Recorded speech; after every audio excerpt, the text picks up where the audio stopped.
Buenas noches, soy Mauricio Mejía y junto a mi grupo, en este caso del curso de comportamiento organizacional, hacemos un trabajo respecto a lo que es el perfil de liderazgo y la influencia directa con el clima organizacional. En este caso queremos agradecerle al señor Ronald por su tiempo y para compartir esta experiencia con nosotros. Eh, Verificar que toda la información que dé será de uso meramente académico. Entonces, señor Ronald, para empezar ya queríamos con la primera pregunta. Es respecto a un poco, ¿no? Su trayectoria o lo que ha llevado las diferentes experiencias, también su formación académica. ¿Cómo ha sido todo ese proceso para llevar el día de hoy al puesto que está? Ya, mira, ahorita estoy trabajando en Caja Arequipa, vengo de Caja Ica, donde era coordinador de negocios o jefe de grupo, como le llaman, ¿no? Para eso tengo que prepararme.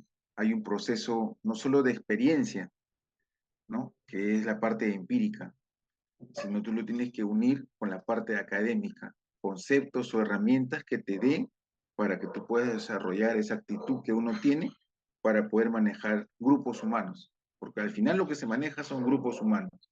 La dirección ya está en función a la empresa o al rubro que uno desempeña, ¿no? Entonces, para eso hay que tener un soporte académico, ¿no? En este caso, soy licenciado en Administración de Negocios, tengo una especialización en finanzas. Estoy afiliado al Colegio de Licenciados de la región de Ica y he terminado una maestría de negocios, ¿no? En la UTP. Esa es la formación académica que tengo, que me da conceptos, me da herramientas para poder desarrollar, ¿no? O gestionar, digamos, el talento humano, porque todos tenemos diferentes habilidades. Descubrirlas y direccionarlas, eso ya es como si fuera un DJ, ¿no? El que toca la música y te hace bailar. Más o menos es así la figura. Sí, correcto. Lleva varias experiencias para llegar al puesto que está. Queríamos ahora consultarle un poco acerca de la organización, ¿no? En este caso de Caja de Arequipa que menciono. Eh, si nos pudiera brindar un poco los pilares fundamentales, ¿no? Cómo su estructura internamente, cuáles son un poco los desafíos que tiene la organización. Mira, por ejemplo, en el mundo de las cajas que están más ligadas a las microfinanzas, a diferencia de los bancos o de las financieras, esas se diferencian por el patrimonio. Básicamente es eso, ¿no? Porque igual emiten, pueden ahorrar, créditos con hipotecas, sin hipotecas, pueden tener, son canalizadores del fondo de vivienda, en vivienda y techo propio, emiten cartas fianzas, ¿no? Entonces, su diferencia es en el patrimonio. ¿Qué quiero decir? Por ejemplo, no, un ejemplo, en el BCP puede darte medio millón, ¿no? 800.000, sin mucho flujo que sea su desarrollo, ¿no? En cambio, en las cajas no. Es todo un proceso para poder llevar a cabo ese crédito, ¿no? Por ejemplo, más que todo está enfocado en los clientes informales, en los créditos de las personas de la clase media, si se podría decir. Ese es su mercado, ¿no?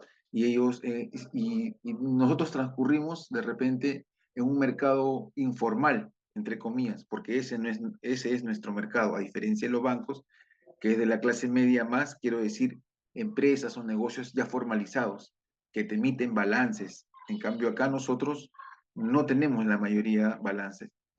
El analista, el trabajador, elabora el balance, tomando información directa en ese momento del negocio, cómo se encuentra, ¿no? Es como un contador. Para armar el balance tienes que tener todo y empiezas a hacer la estructura del balance. Sobre la estructura, uno toma decisiones, ¿no? Entonces, pero también hay más competencia, pues, ¿no? Por ejemplo, en la región de Ica, donde nosotros nos encontramos, básicamente en Pisco, ¿no? Vienen las cajas, vienen otras cajas.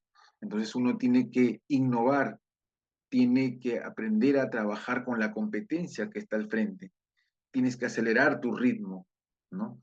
Entonces, todas esas cosas que innovan le dan un valor al trabajo para que se pueda diferenciar de los demás.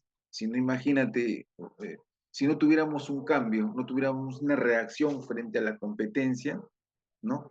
no tuviéramos, ¿no?, esa reacción que nos permita mantenernos en el mercado, ¿no? Por eso uno de los valores es la innovación. ¿Qué son los valores? Son aquello que identifica una persona o una organización. La integridad humana, el bienestar, ¿no?, el equilibrio entre el trabajo y la vida social. Todas esas cosas es como una persona, por eso la organización es un ente vivo, porque lo conforman los seres, las personas, los seres humanos, ¿no? Que cada uno tiene un ámbito en que interactúa, ¿ya? Con sus maneras, formas de pensar o diferentes experiencias que han tenido y le dan vida a esa organización. Por eso decimos que la organización es un ente vivo, latente, que tiene principios, que tiene valores, como tú lo acabas de decir. Sí, correcto. Los diversos valores son fundamentales en la organización. Quería consultarle acerca de eso que menciona, esa innovación, esos cambios que tiene que hacer la organización. ¿Qué procesos o qué actividades diarias suponen este cambio general que menciona? Por ejemplo, mira, ¿te acuerdas de la pandemia? Antes no había este Zoom. Antes, por ejemplo, cuando venía, uno tenía que ir a verificar el negocio o la persona donde trabajaba directamente, ¿no? Ahora tú puedes hacer una videollamada y capturar al señor en su negocio o en su trabajo, ¿no? Ahora es diferente, ¿no? Le puedes mandar un mensaje en WhatsApp sobre de repente su demora que tiene, le puedes emitir su notificación en el WhatsApp de la persona, sin necesidad de ir incluso a su domicilio. Eso es innovación, eso es adaptarse a los cambios, ¿no? Al entorno mismo, ¿no? Frente al desafío de las cosas que están ocurriendo, ¿no? Capear el temporal. Eso es innovación, eso es modernizar. Esas cosas, por ejemplo, esas cosas nuevas, esa tecnología deben estar acorde a los valores de la persona, específicamente a la honestidad, porque tú manejas mucha información, ¿no? Entonces ahí está el valor de la persona de hacer lo correcto con la información. Eso es más o menos lo que te entiendo en tu pregunta. Sí, correcto. Muchas gracias. Ahí mi compañero va a continuar. Bueno, buenas noches. Claro. Respecto a la pregunta anterior, ¿cómo se aseguran de que esta visión sea compartida y comprendida por todos los niveles de la organización? Cuando uno da alineamientos, cuando uno da alineamientos, ya sea del gerente general, del gerente de la agencia, o en este caso, ¿no?, alguien que es responsable de un equipo, y te puede decir un ejemplo, ¿no? En Ventanilla vamos a vender este día 20 seguros, o en esta semana vamos a resolver 10 solicitudes de crédito. En ese tiempo, ¿cómo hacemos para que esto, aquello que tú has programado desde un inicio, se esté dando en el tiempo esperado? Generalmente usamos el acompañamiento. Ya no se dice la supervisión, se dice el acompañamiento. ¿Por qué acompañamiento? Para que sea más íntimo entre los dos, que se haga aquello que se match, que jueguen, ¿no? Que se identifiquen unas con otras. No es presión, es ayudarlo, no es supervisar, sino es orientarlo. Así se hace, ¿no? En este caso, supervisar equipos, ¿no? La gerencia le da instrucciones al gerente de agencia. Oye, ¿cómo vas? ¿Cuánto crees que vas a hacer en esta tarde o en esta semana? Hasta el sábado, ¿cuánto vas a hacer? Mira, José, voy a hacer eh, 30. Ya, te creo si haces 32. O sea, lo reta, no le vas a decir de 30, vas a hacer 50. Pues, hay una presión ya, ¿no? Entonces, pero lo puedes estimular, a eso me refiero, ¿no? Dar un poquito más, pero eso es a través del compromiso de la persona y todo lo demás, ¿no? La identificación con las tareas o de su entorno que puedan tener, ¿no? Aquello que pueda complementar al equipo, al grupo, ¿no? Etcétera. Tanto que sea de un solo núcleo de equipos de trabajo, que pueden ser de 5, de 8, de 10, o de toda una agencia. En este caso hablamos de una entidad financiera. Bien. ¿Cómo se realiza la toma de decisiones desde la gerencia hacia la ejecución práctica? Mira, yo siempre digo que las tomas de decisiones son las estratégicas, son las que se piensan, ¿ya? Y las operativas son la mano de obra, ¿no? Uno es el pensante y el otro es el brazo, ¿me entiendes? Por eso uno define por dónde ir y el otro dice cómo vamos a caminar. Esas son, ¿no? Y las órdenes siempre es de cascada, de arriba hacia abajo, no es de abajo hacia arriba, ¿no? Y creo que hay una película, Rescatando al Soldado Ryan, una de las primeras escenas, habla sobre lo que te estoy comentando, ¿no?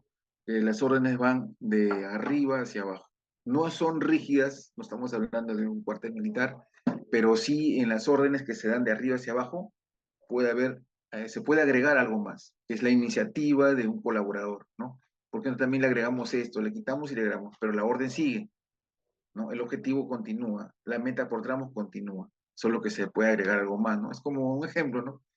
Eh, no sé, freír papas, ¿no? Algunos le echan orégano, ¿no? Es de acuerdo al gusto, pero tú has freído las papas. Bueno, es así.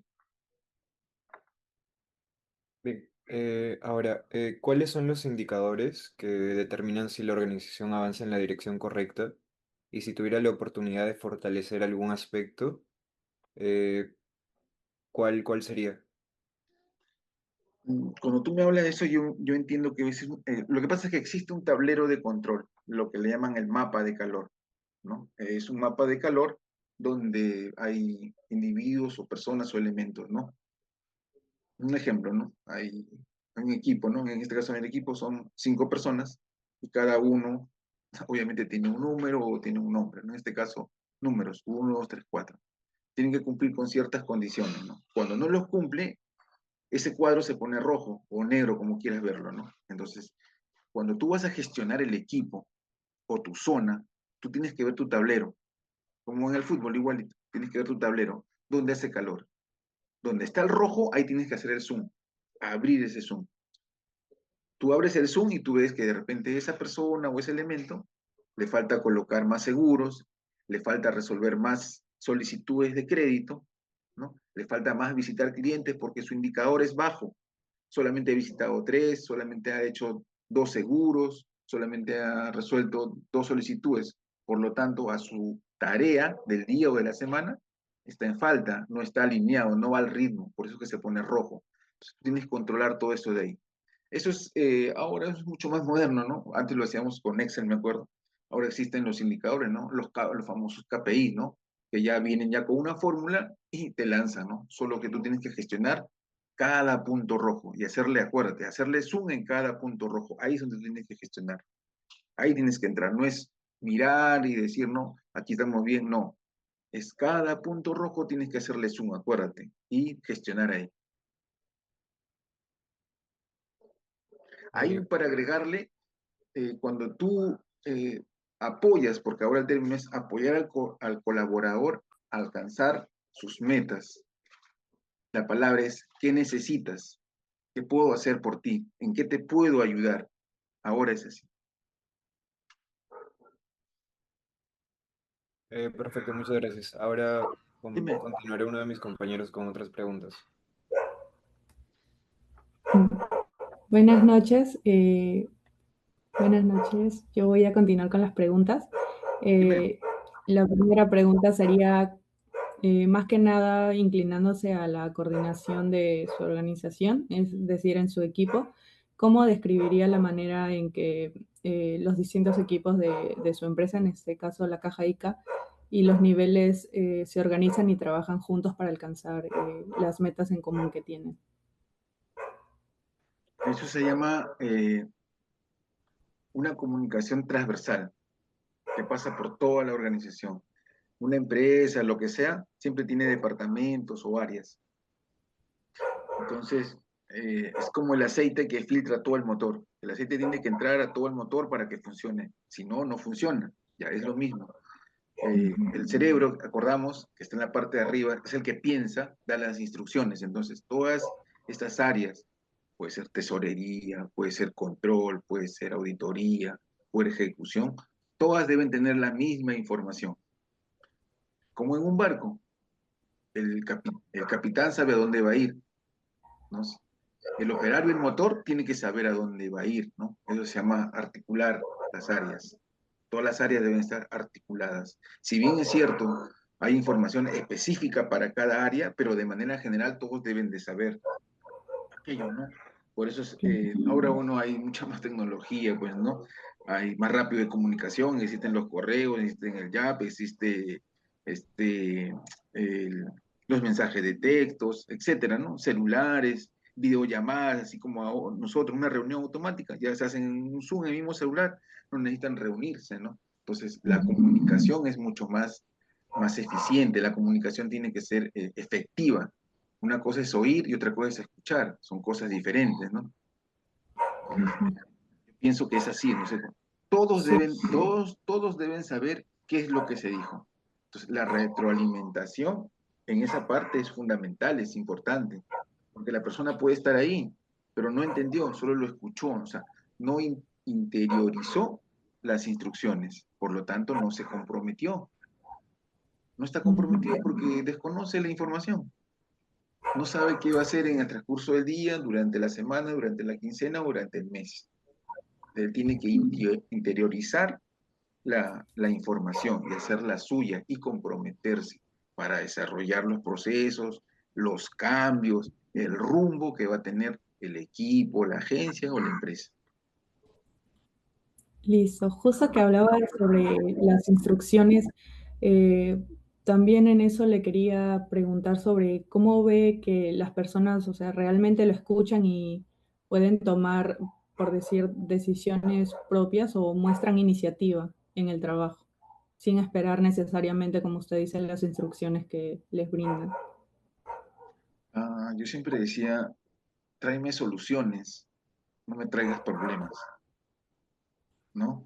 Porque aquel que trae una sugerencia es un elemento valioso, es un capital humano, que es diferente a recursos humanos, que el talento, ¿no?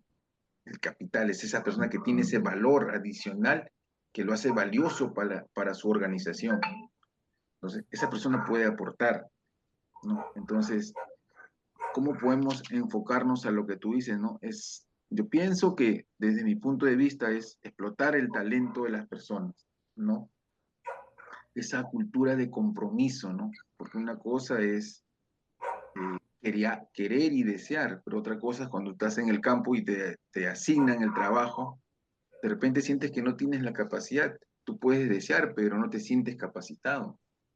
Tú puedes querer, pero no tienes voluntad, porque algo te afecta en el exterior, no sé, tu familia está enfermo, tu gato, no sé, está con la gripe, lo que sea, pero todo te distrae. Entonces no te enfocas en lo que tú quieres hacer. Entonces ahí es el, yo pienso que es el profesional que se compromete con su trabajo en ese instante, en ese día, en esa semana o en ese mes, ¿no? Yo pienso que el compromiso es un valor fundamental. No, si no tuviera razón, ¿no? De ser, ¿no? Un compromiso para hacer todo aquello que uno quiere, ¿no? Tener un negocio, tener un puesto laboral, etcétera, etcétera. Claro, el compromiso siempre va de la mano con lo que es, supongo, los valores. También al principio usted nos estaba hablando un poco sobre que era fundamental los valores en las personas y en su equipo. A partir de eso, le quería preguntar qué valores o comportamientos usted ha observado o cree que representan mejor a su equipo de trabajo y también a la empresa en general. Lo que pasa es que aquí, por ejemplo, en el grupo, como estaba indicando inicialmente, la mayor parte de nuestro mercado son los informales, donde no hay balances, te presenta un contador.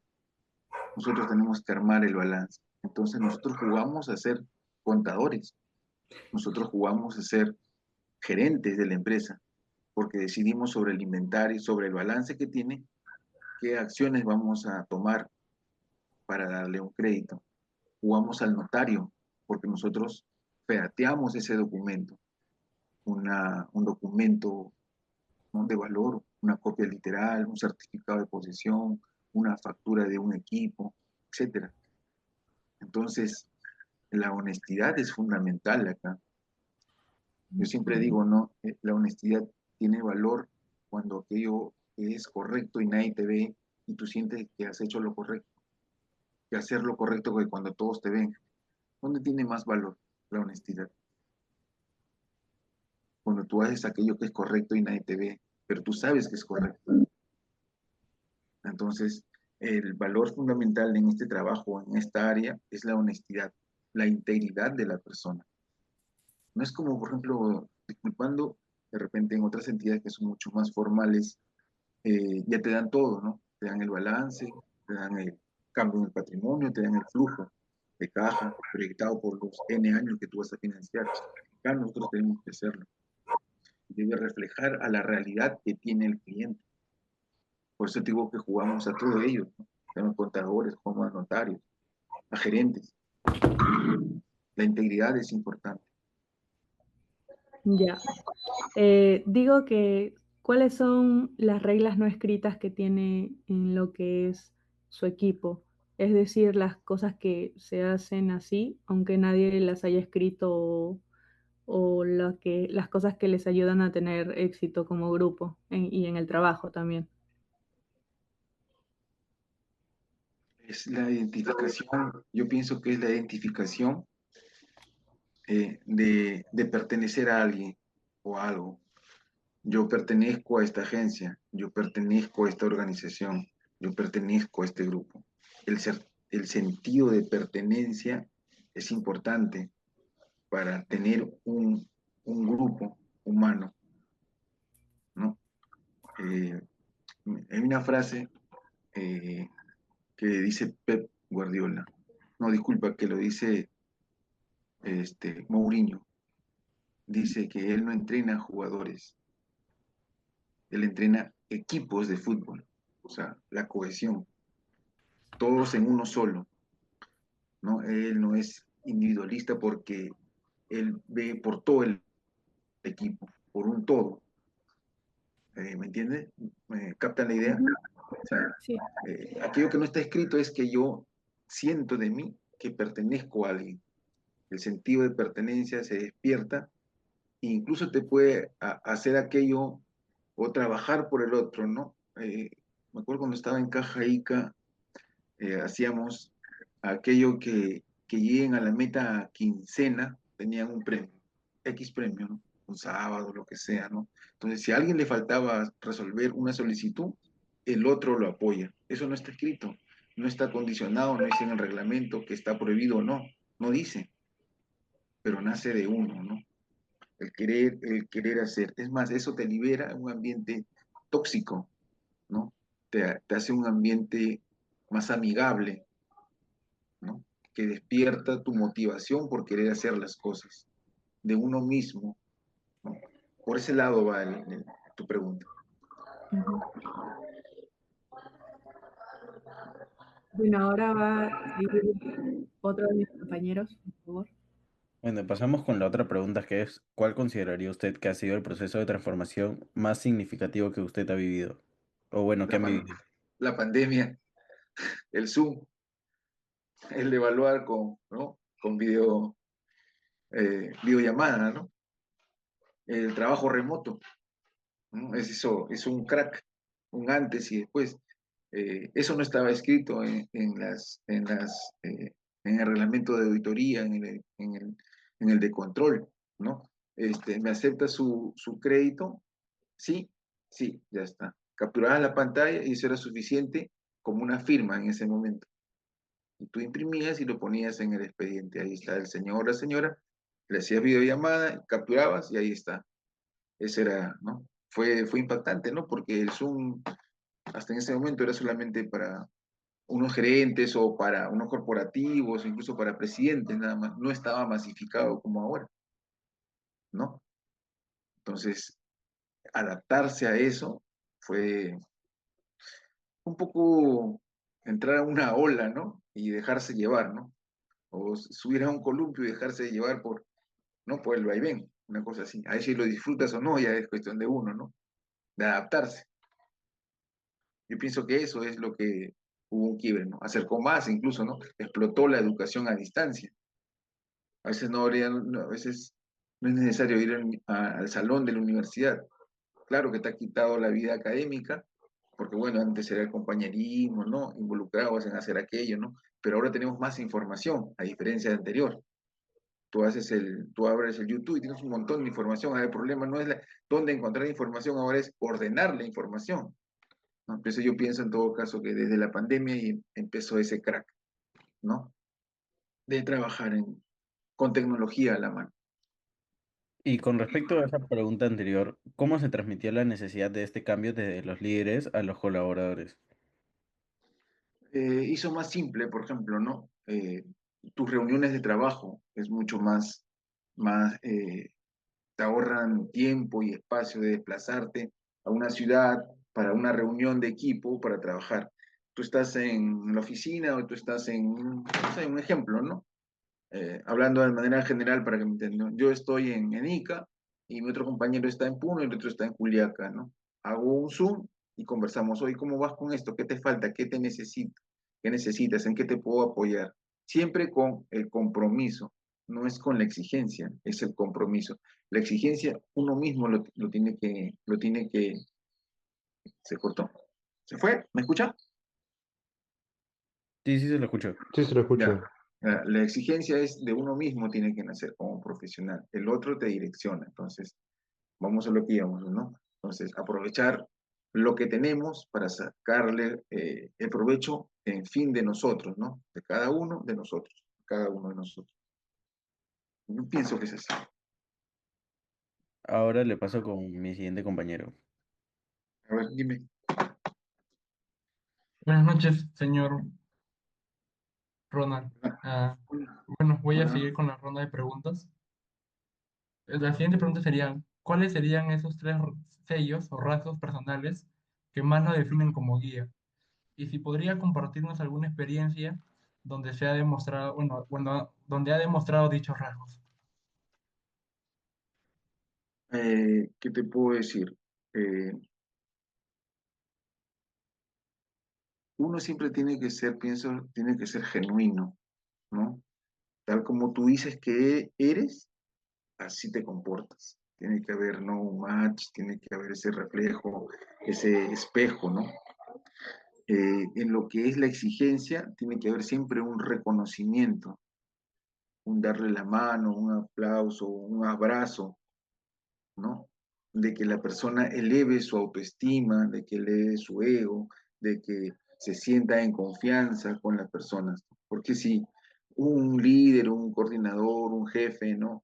Te dice A, B, C delante de ti y luego cierra la puerta, ¿no? Y te dice uno, dos, tres, no, no hay ahí un reflejo directo de lo que uno es y aparenta, ¿no?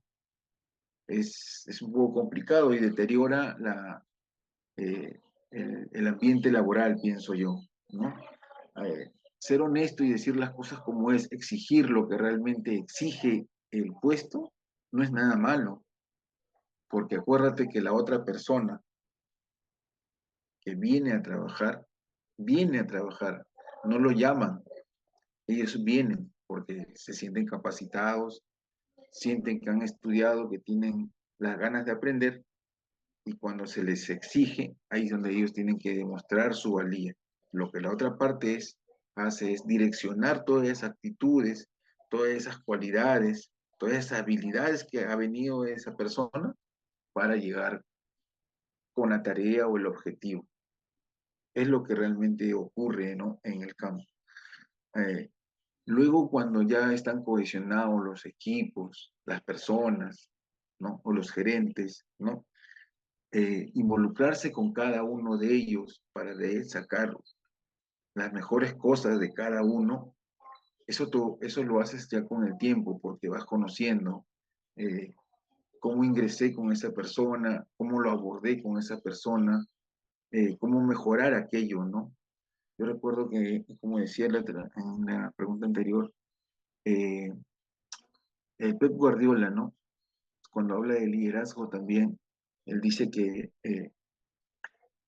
para llegar a los jugadores, fue identificando cada uno de ellos ciertas características. A este le exigía porque sabía que podía dar más. A este le exigía porque sabía que podía corregir su defecto y mejorar aquello. A este no le exigía nada, solo le decía con la mirada qué es lo que tenía que hacer. Con él tenía que salir y conversar un rato. Con él tenía que motivarlo, porque venía del África el jugador. Cada uno es un mundo diferente, ¿no? Para poder trabajar con ellos, ¿no? Este es un capital humano que ellos tienen, ese adicional, y se desarrolla, y cuando se desarrolla, ¿qué genera? El talento humano, ¿no? Que tienen, que lo hace valioso a la organización, como acabo de decir, que es el activo de la organización, ¿no? Esa persona que aporta, ¿no? Ahora tú me dices de experiencia, ¿no? Es, por ejemplo, cuando estaba en Chincha, en Cajaíca, el compañero me dice que su hija está enferma. Y yo le dije, no te preocupes, ve, le voy a decir al gerente, yo te voy a cubrir, tú ve tranquilo, no te preocupes.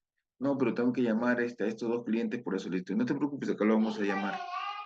Él se fue y le pregunté en la noche cómo estaba. Me dice, mi hija está internada, tómate el día mañana. Cuando estés bien, recién vienes. No te necesito, no requerimos de ti a medias. Entérate a tu familia. Cuando termines ahí, te entregas al trabajo. Entonces, son dos cosas diferentes, hay que partir. Porque a veces, aquí, bueno, en este caso, en las entidades financieras nos exigen como números, o a veces nos ven como números, pero el problema es cuando nosotros nos creemos números. ¿Y por qué digo que nosotros nos creemos números? Porque nos entregamos tanto que perdemos la noción del trabajo y la familia.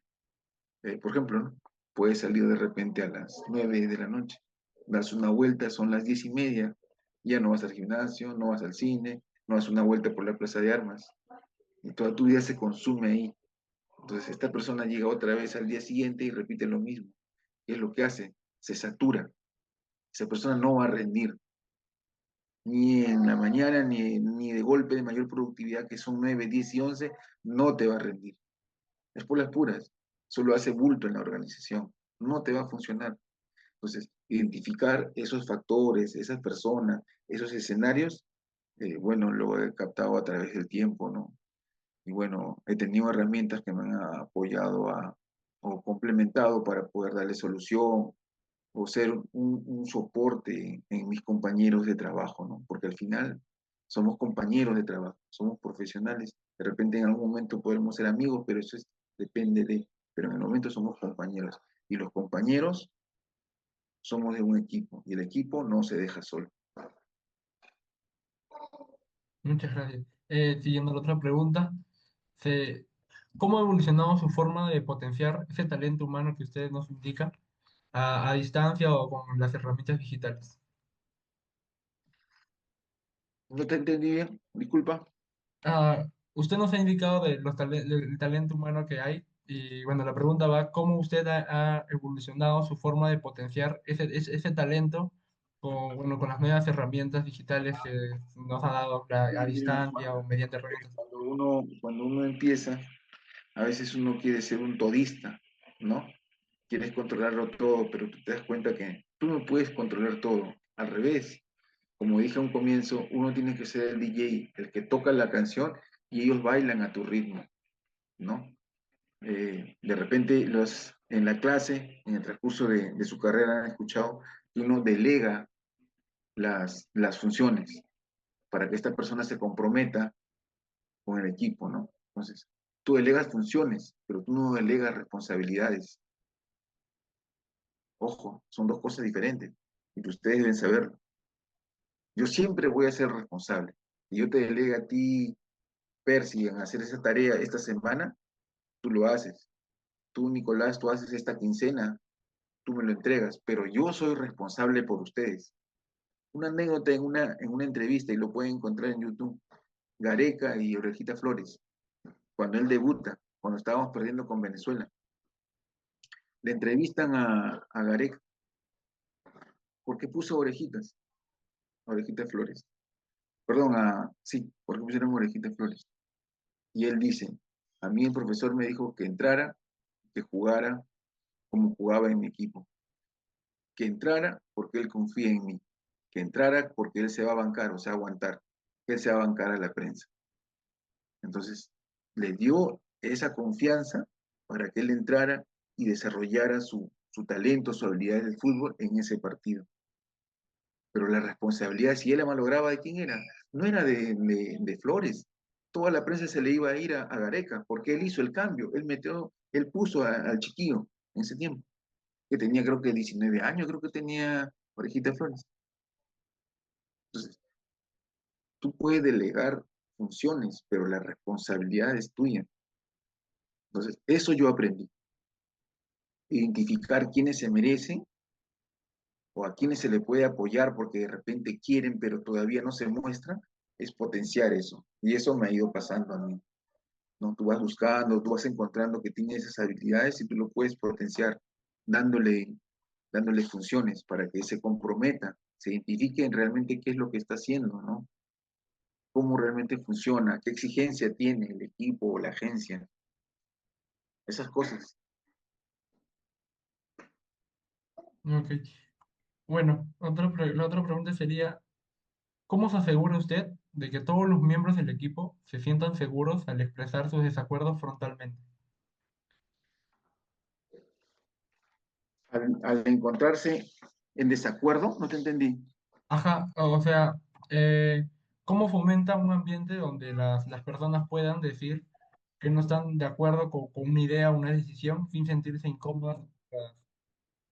Eso puedes utilizarlo con la técnica del feedback, porque el feedback es, acuérdate, que es del pasado al presente, pero lo puedes complementar con el feedboard. No sé si lo han utilizado, que es del futuro, porque el feedback, acuérdate que es qué es lo que me ha pasado y cómo lo voy a hacer ahora, ¿no? Entonces, el feedback es qué expectativas tengo sobre eso de aquello que me ocurrió. ¿Ya? Es una herramienta que tú puedes utilizar. Yo tenía, me acuerdo, un compañero que le decíamos el osito, no por cariñoso, sino porque era salvaje. Entonces, yo le asigné a él, con la tarea, con la pregunta anterior, yo le asigné unas funciones a él, porque él también a veces contradecía algunas cosas, ¿no? Dentro de, no contradecía, sino era un poco áspero cuando se daban las instrucciones de la semana o del día, pues, ¿no? Era un rebelde. Entonces, yo le di a él algunas funciones, ¿no? De juntar información, como digo, para que él sepa realmente cuál es la exigencia que requiere el cargo, ¿no? Es de ser responsable de una unidad, de un equipo, de una agencia. Cuando tú sientes realmente adentro y tú ves qué tan exigente es, ahí te vas a dar cuenta cómo es el trabajo, ¿no? No es que porque se le ocurrió a alguien pedirme esa información, ya está, ¿no? Si yo lo pido es porque alguien me pide a mí. Entonces tú haces feedback con esa persona, ¿no? Oye, ¿qué te pareció esta semana? ¿Qué te pareció esta quincena? ¿Qué te pareció este mes? No, mira, me pareció, no sé, pueden decir, pues, ¿no? No invitaste a almorzar, mira, llegamos al 50% a la semana y no invitaste a almorzar, no es el desayuno, bueno, lo vamos a hacer esta semana y todo lo demás, ¿no? Esa es mi expectativa que yo tengo, ¿no? Pero el otro, el que te digo, ¿cómo se llama? El feedback es del futuro. ¿Qué Claro. espero yo más adelante con aquello que yo hice? Entonces, la línea es, si yo aquello que hice bien, ¿cómo lo puedo mantener o cómo lo puedo mejorar? Por ahí va el asunto. Ok. Ya, como última pregunta sería, ¿de qué manera logran que tras una discusión dentro del equipo, después de esa discusión, se comprometan en una decisión unánime de la empresa? Ese es el compromiso de aquello aquello que consideramos que las decisiones o las acciones, ¿no? Que te van a efectuar es por un bien común. Ahí la palabra es el bien común. Si todos entendemos que las tareas y los trabajos o las exigencias, los nuevos cambios, es por un bien común, ya sea adaptándonos a la tecnología, ya sea utilizando nuestros mismos recursos, ya sea cambiando nuestro trabajo. Un ejemplo, ¿no? De repente, a ver, vamos a ver aquí yo, visita de clientes. Yo no los encuentro en su casa porque estos clientes están en su negocio y en su negocio es incómodo molestarlos. Entonces los encontramos en la noche, en su casa. Pero en su casa, ¿qué hora podemos encontrar? ¿En la noche o en la mañana o a la hora de almuerzo? Tú cambias las condiciones, pero tú tienes que explicar que cambiar esas condiciones les va a traer un beneficio. Tú tienes que convencerlos a ellos que adaptarse a ese nuevo horario, a ese nuevo ritmo, a ese nuevo escenario, es por un bien común, que todos van a tener un beneficio al final de. Ahí la palabra clave es el bien común. Listo, muchas gracias. Eso sería todo por mi parte. Ok. Bueno, señor Ronald, muchas gracias por su tiempo, de verdad. Sabemos que es tarde, pero igual agradecemos de verdad bastante por estas preguntas. Sí, con esto ya concluiríamos la entrevista. Muchas gracias. Ya, ok, no hay problema. Espero que lo que hayas dicho en algo le sirva para su, para su trabajo. Y compartir las experiencias siempre es bueno. Siempre encontramos algo. Yo sacaré algo de usted y usted algo de mí. No hay problema.